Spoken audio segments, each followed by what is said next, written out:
நியாயாதிபதிகளின் புஸ்தகம் 14ஆம் அதிகாரம். சிம்சோன் திம்னாத்துக்குப் போய் திம்னாத்திலே பெலிஸ்தரின் குமாரத்திகளில் ஒரு பெண்ணைக் கண்டு திரும்ப வந்து தன் தாயையும் தகப்பனையும் நோக்கி, திம்னாத்திலே பெலிஸ்தரின் குமாரத்திகளில் ஒரு பெண்ணைக் கண்டேன், அவளை எனக்கு கொள்ள வேண்டும் என்றான். அப்பொழுது அவன் தாயும் அவன் தகப்பனும் அவனை நோக்கி, நீ போய் விருத்த சேதனமில்லாத பெலிஸ்தரிடத்தில் ஒரு பெண்ணைக் கொள்ள வேண்டியதென்ன? உன் சகோதரரின் குமாரத்திகளிலும் எங்கள் ஜனம் அனைத்திலும் பெண் இல்லையா என்றார்கள். சிம்சோன் தன் தகப்பனை நோக்கி, அவள் என் கண்ணுக்கு பிரியமானவள், அவளையே எனக்கு கொள்ள வேண்டும் என்றான். அவன் பெலிஸ்தரிடத்தில் குற்றம் பிடிக்க முகாந்திரம் உண்டாகும்படி இது கர்த்தரின் செயல் என்று அவன் தாயும் தகப்பனும் அறியாதிருந்தார்கள். அக்காலத்திலே பெலிஸ்தர் இஸ்ரவேலை ஆண்டார்கள். அப்படியே சிம்சோனும் அவன் தாயும் தகப்பனும் திம்னாத்துக்கு போக புறப்பட்டார்கள். அவர்கள் திம்னாத் ஊர் திராட்சத் தோட்டங்கள் மட்டும் வந்தபோது, இதோ கெர்ச்சிக்கிற பால சிங்கம் ஒன்று அவனுக்கு எதிராக வந்தது. அப்பொழுது கர்த்தருடைய ஆவி அவன் மேல் பலமாய் இறங்கினதினால் அவன் தன் கையில் ஒன்றும் இல்லாதிருந்தும் அதை ஒரு ஆட்டுக்குட்டியை கிழித்து போடுகிறது போல் கிழித்து போட்டான். ஆனாலும் தான் செய்ததை அவன் தன் தாய் தகப்பனுக்கு அறிவிக்கவில்லை. அவன் போய் அந்த பெண்ணோடே பேசினான். அவள் சிம்சோனின் கண்ணுக்கு பிரியமாயிருந்தாள். சில நாளைக்கு பின்பு அவன் அவளை விவாகம் பண்ண திரும்பி வந்து சிங்கத்தின் உடலை பார்க்கிறதற்கு வழி விலகி போனான். இதோ சிங்கத்தின் உடலுக்குள்ளே தேனீ கூட்டமும் தேனும் இருந்தது.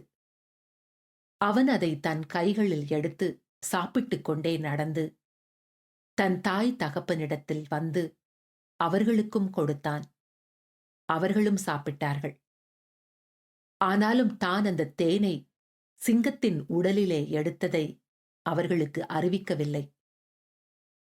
அவன் தகப்பன் அந்த பெண் இருக்கும் இடத்தில் போனபோது சிம்சோன் அங்கே விருந்து செய்தான்.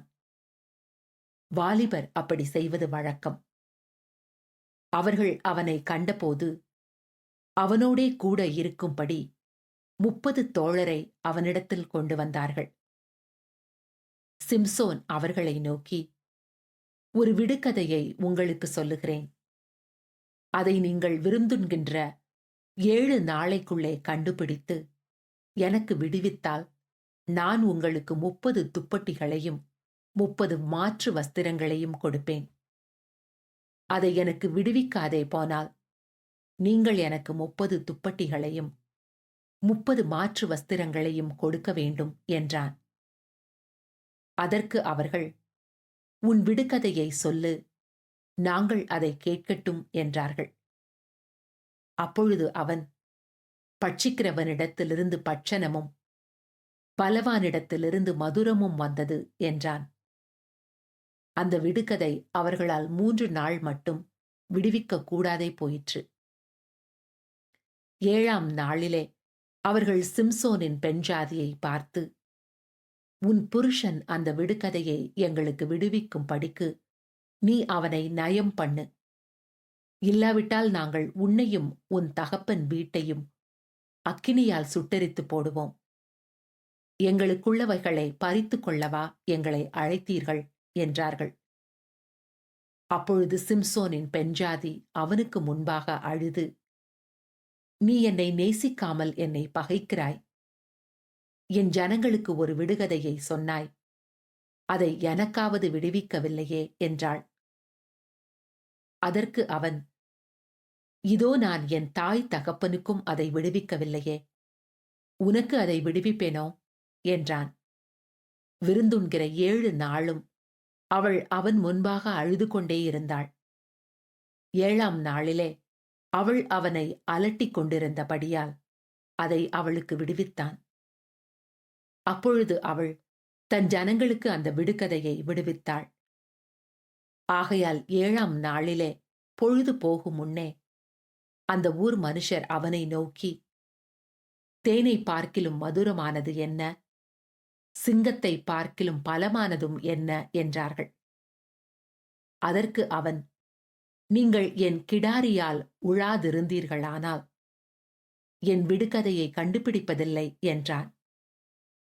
கர்த்தருடைய ஆவி அவன்மேல் இறங்கினதினால் அவன் அஸ்கலோனுக்குப் போய் அவ்வூராரில் 30 பேரை கொன்று அவர்களுடைய வஸ்திரங்களை உரித்துக் கொண்டு வந்து விடுகதையை விடுவித்தவர்களுக்கு அந்த மாற்று வஸ்திரங்களை கொடுத்து கோபம் மூண்டவனாய் புறப்பட்டு தன் தகப்பன் வீட்டுக்கு போய்விட்டான்.